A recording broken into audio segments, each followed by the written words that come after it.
Hello, hello, hello. Back-to-back weeks on Thursdays, nonetheless. This will kind of be our new standard time, Thursday afternoons at 2 o'clock after we were for so long on Monday mornings. But most importantly, Sia, my good friend, how are you doing today? I am doing great. Actually, I really am doing great. Did I tell What? you? Can I Well, share? yes, of course I want to know, but I'm supposed to be shocked that you're doing great. I always want you to do great. I know you do. And you know what? You always have me walk tall, and I'm always walking tall. But today, in particular, I'm kind of excited to walk tall. So, as you know, I've got my little vanity channel, YouTube channel.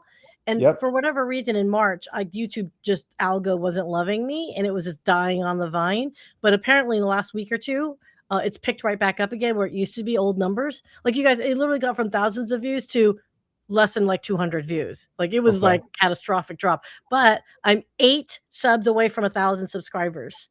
Oh my So gosh. Okay, so if you're out there in YouTube or LinkedIn land watching the appeal or listening to the appeal on Instagram, go to the channel called Sia mildly obsessed now. Mildly Obsessed Now. Click that subscribe button. 8 more people to get Sia and her friends to 1,000 subscribers as they talk all about the K-pop band Stray Kids, which I know nothing about, but I'm so proud of you, Sia. It doesn't surprise me that that channel's taking off with all of your talents and things of that sort. And as you said, I'm doing great too. Things are going well. The weather's turning here in Chicago. We're going to talk about some summer activities with our next guest, but most importantly for me, it's baseball season. And there's games being played, and my little guy Lucas is having practice. So this is my favorite time of year. It's also gala season, as you know. April's a huge month for me. This tomorrow, I'm working for Orphans of the Storm, a pet shelter in the north suburbs of Chicago. And then I have Oak Lydon, and of course Dragonfly, having Jessica last week. So there's a lot of good stuff coming up for us. And I'm just super excited, but I'm really excited for this show. And of course, as you know, this show, Sia, is not possible without our presenting sponsor, Speakeasy Custom Tattoo. And if you don't know, Speakeasy Custom Tattoo is located in the Wicker Park neighborhood of Chicago in the historic Flatiron Building. With over 30 years of experience, they have curated a staff of magnificently talented local and international artists, and they continue to host monthly guests from all around the world. They're an appointment-only custom tattoo shop offering a wide range of styles and a clean and relaxing atmosphere. And no matter the style you're looking for, they will absolutely help your vision come to life. So be sure to check out their artists on their website at www.speakeasycustomtattoo.com. I hope to see you there soon because, as you know, Patrick is my personal tattoo artist, and I'm so proud to display his beautiful artwork. But we have a lot to talk about, Sia, so let's kick off the show and we'll get underway. Awesome.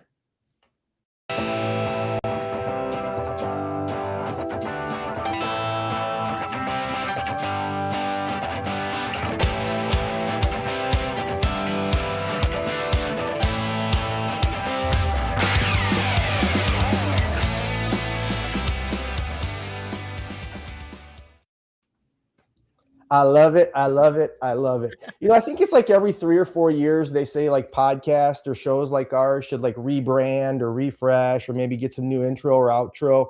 And this is like now what, season 3, I think, of The Appeal. But that song's not going anywhere. I absolutely love it. It is perfect for us and all we're about and all we do. So thank you for that. Thank you. Thank you. Thank you. Oh, you act like I wrote the song. I did not. I paid for the licensing for it, though. I will say I did hunt. I mean, I went through a long list of stuff that I was like, "Oh, Chris, what do you like? Think of this? Do you think of that? Is it the right tone?" Yeah, Yeah, all that that's why good you're the stuff. best in the business, right? Like everything we do is not possible without you. And so I just want to say thank you for all you do for me and for Hail Hail Auctions and The Appeal and everything else that I'm a part of. But as you know, we have a very special guest today, and while I'd love to keep you on stage and keep filling your head with compliments, I'm so excited to welcome Mr. Doug McConnell, the CEO of Chicago River Swim, to the show. If you don't know, Chicago River Swim is an organization designed to raise money for ALS and water safety awareness. 500 swimmers will jump into the Chicago River and swim up to 2 miles, raising money and, again, awareness for ALS and water safety. And not only is Doug most impressive for having started Chicago River Swim, but he's an accomplished competitive swimmer of over 50 years, having swam in some of the most dangerous bodies of water in the United States and in the world, frankly, the English Channel, Manhattan Island, and the Chicago River. Me being from Chicago, it may not be dangerous in terms of wave sizes or rocky shores, but it's dangerous for other reasons, and I'll talk to Doug about that. So, Sia, I'm going to kick you backstage and welcome Doug to the show. Thank you much, and you guys have a great show, and all I want to say is this. So I guess he's been swimming since he was, like, in utero? Is that the deal? So ask him that for me, would you? I'd appreciate it.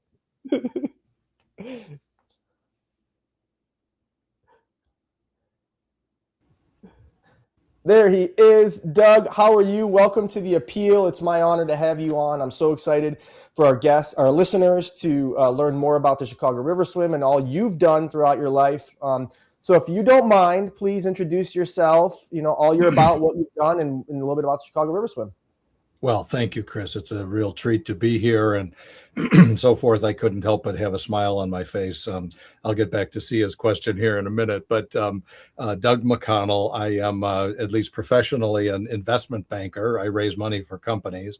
And many years ago, our family was hit pretty hard by ALS, and ALS, also known as Lou Gehrig's disease, and so forth, closely related to a number of other neurodegenerative diseases.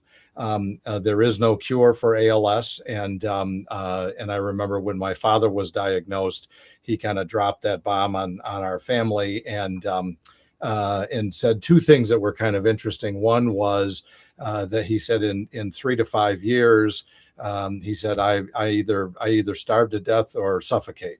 And, and so that, as you would imagine, it hit us like a ton of bricks. He also, to reassure my sisters and me and our kids and so forth, he also said that, that his was just a lightning bolt, and it wasn't the kind that went in families and so forth. So we took some comfort from the fact that that this wasn't something that was going to be ongoing.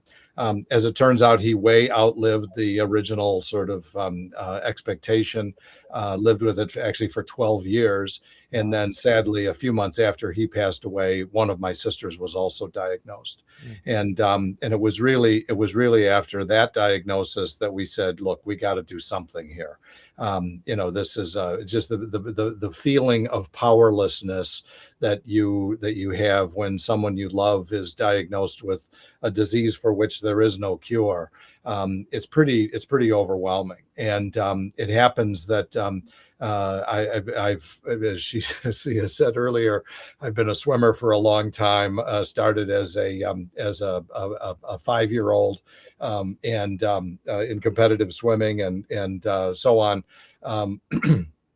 Was able to swim through college and whatnot, and then in more recent years got into open water swimming, which is, of course, it helps to be a good pool swimmer, but it's very different from pool swimming, just because there are all these new variables to deal with and so on. So it was my sister Ellen who had the idea of trying to marry up the fundraising expectations that we had, or goals that we had to support ALS research, along with open water swimming. And you have kind of a niche disease with a niche sport, and so on. Boy, her idea was just brilliant. She called the umbrella organization, the nonprofit, A Long Swim. She borrowed the acronym from ALS, and we were off. Sadly, we lost Ellen in 2018, but not before we had raised a truckload of money for ALS research and so forth, and we're just keeping that process kind of going. And I know we're going to talk about the Chicago River Swim, but that's really just been an outgrowth of the swims that I've done and the swims that we've hosted for other people. Yeah, no, it's so inspirational in so many ways. And first off, I want to just extend my condolences to the loss of your father and sister to a horrible disease. Well, I haven't been impacted by it personally, fortunately. Obviously, we never know what our future might hold.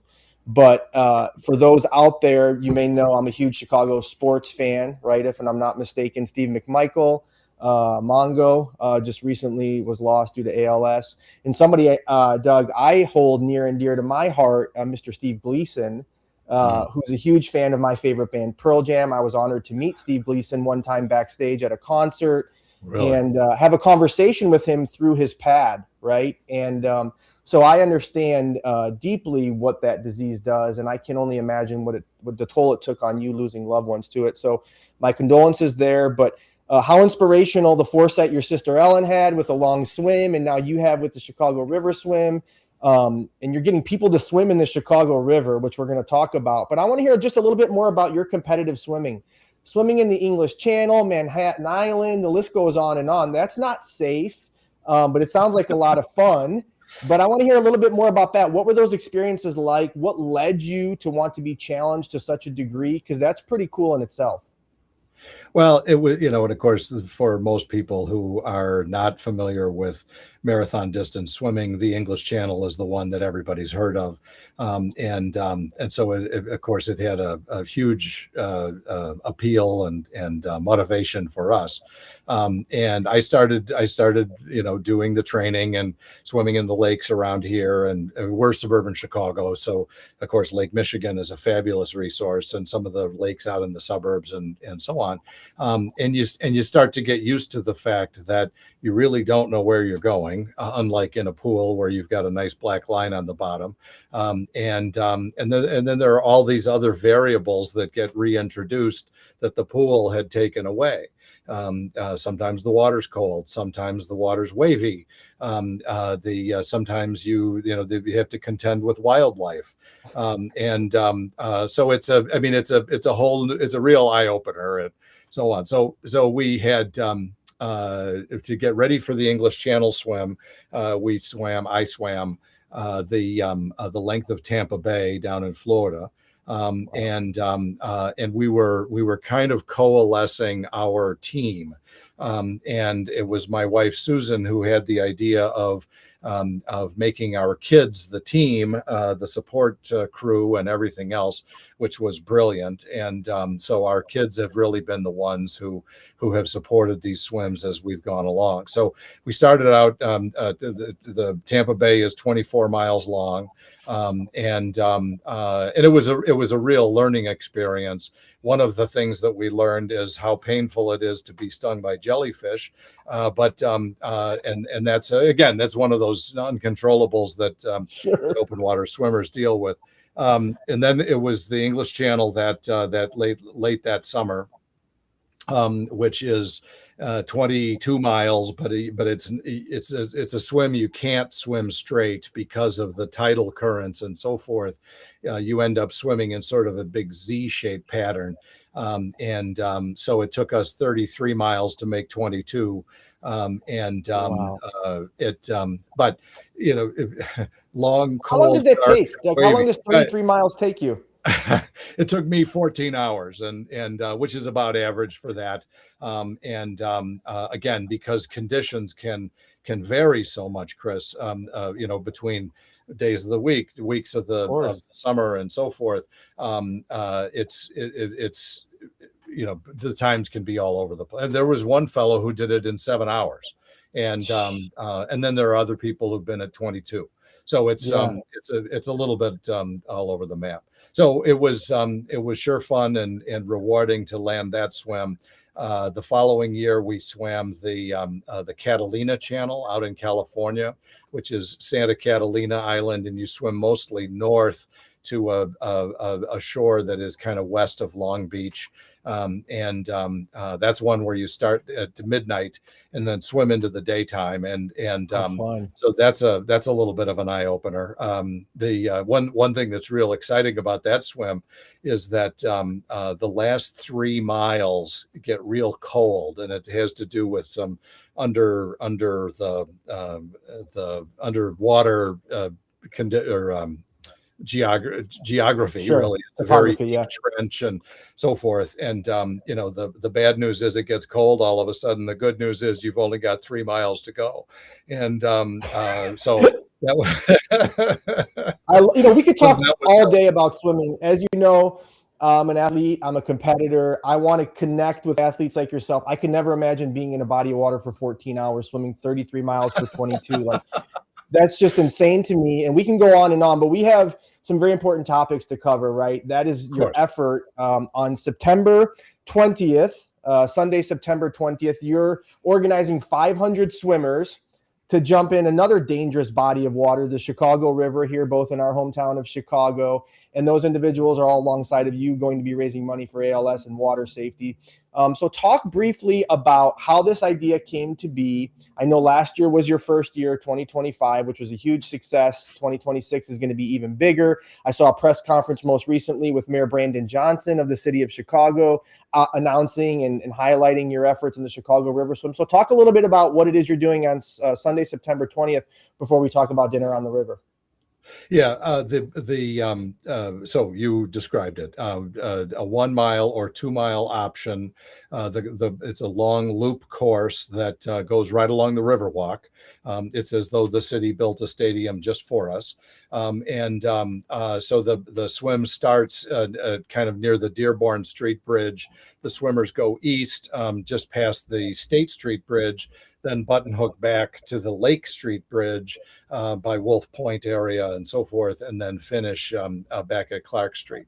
So it's a long loop course, and we're taking registrations now at ChicagoRiverSwim.org, and it looks very promising. Last year we had only a few weeks of prep time before we were able to pull it together, and it was really very successful. The backstory to this, Chris, is kind of interesting. We had heard about another swim that was done in the canals of Amsterdam.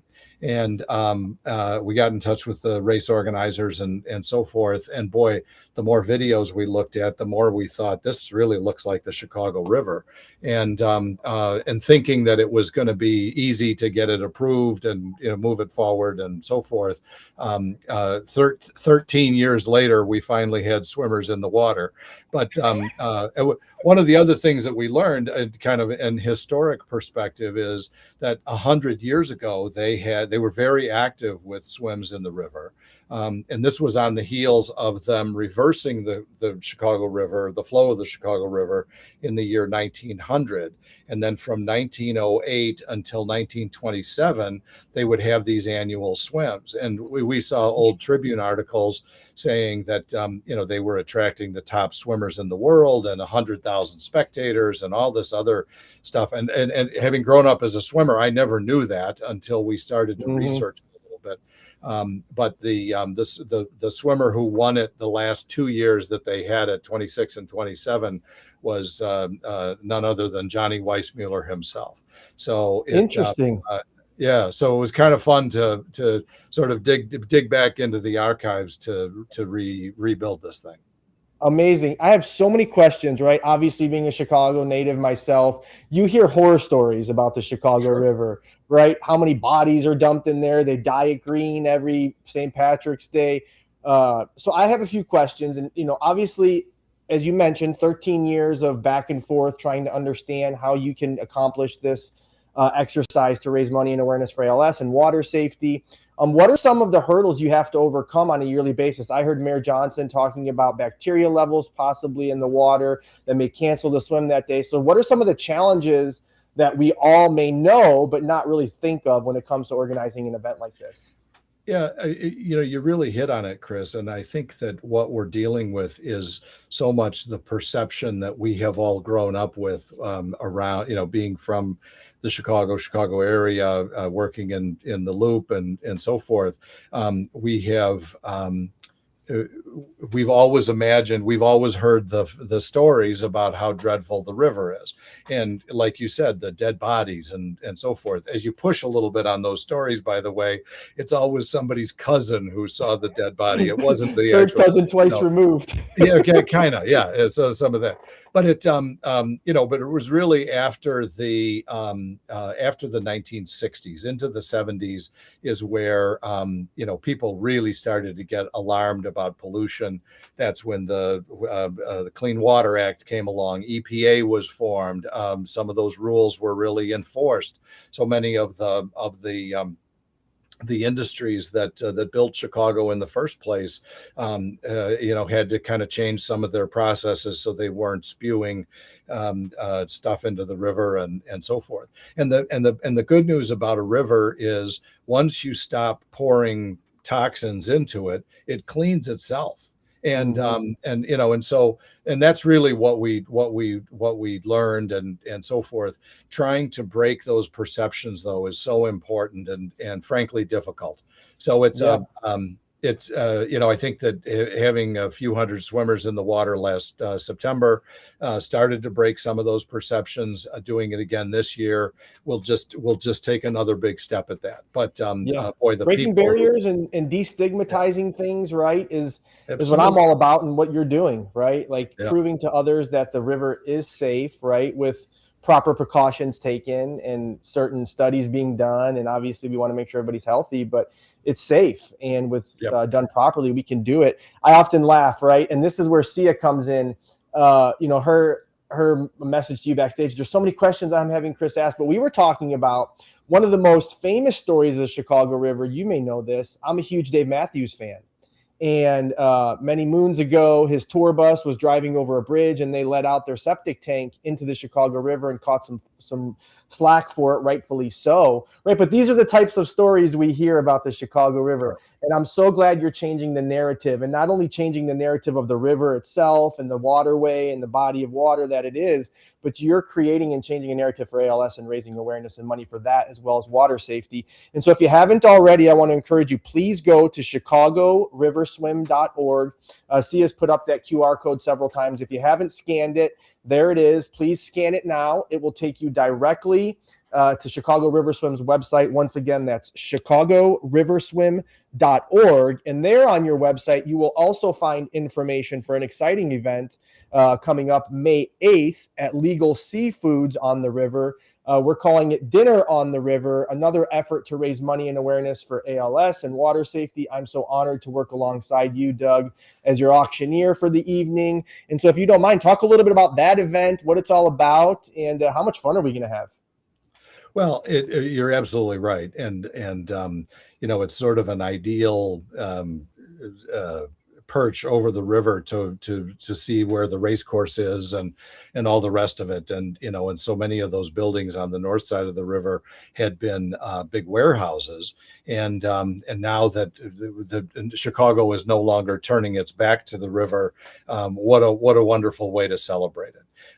We have, there are going to be some of the typical auction packages and things like that, but we're also hosting the ALS researchers that we support over at Northwestern's med school, and a couple of the kids that we've been able to get through those swimming lessons. And it's interesting. You've mentioned the water safety a couple of times. We devoted $50,000 in both 024 and 025 to swim lessons, particularly focused on Chicago children in some of these underserved neighborhoods. And, for those of us who've grown up swimming, we realize what an important skill that is, life-saving skill. And we're behind it 100%.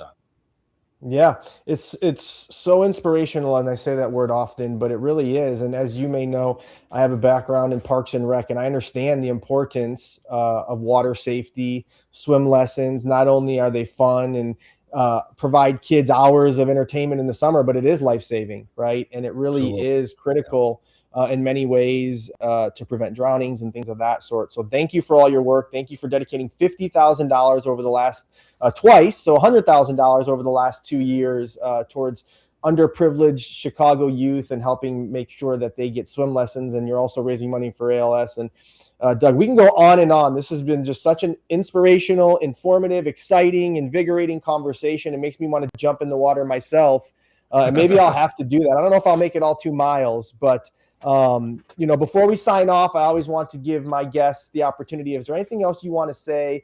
Anything I missed? And of course, and most importantly, let folks know where they can get in contact with you, your email address, site. And again, please scan the QR code, folks. It'll take you directly to Chicago River Swim's website. But the floor is now yours. Well, thank you. And it's interesting. It's been a long pull to get this event going and so forth. And I have to say that I'm not typically a get tears in your eyes kind of guy, but to see those swimmers jump in the river and be so enthusiastic and so excited about the event last year, I got tears in my eyes, and it was a long way to go to make that happen. I think the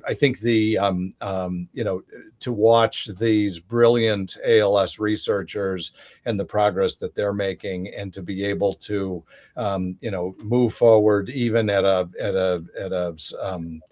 frustrating pace, but a positive pace to get to a cure for this disease. I mean, it's the same thing that we've seen in cancer in my lifetime. And so I couldn't be more optimistic about the great work that they're doing. We're honored to be part of it, to be able to help fund it. I'm just the luckiest guy you'll ever meet.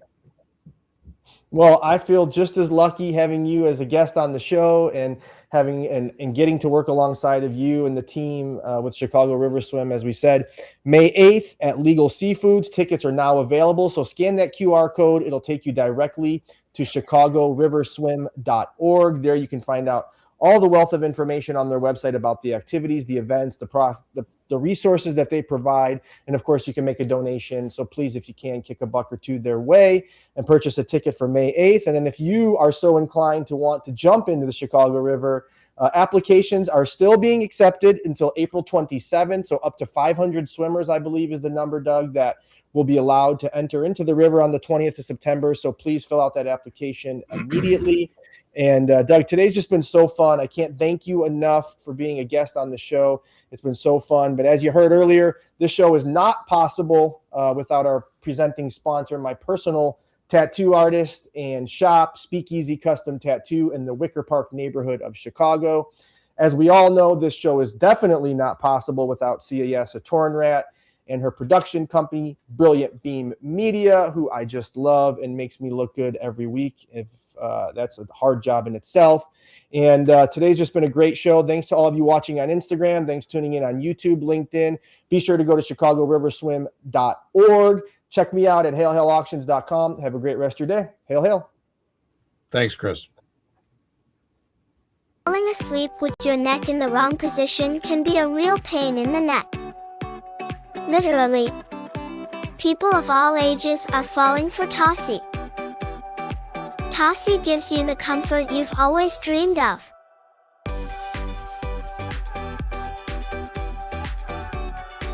Go to TossieBrands.com and get your comfort on.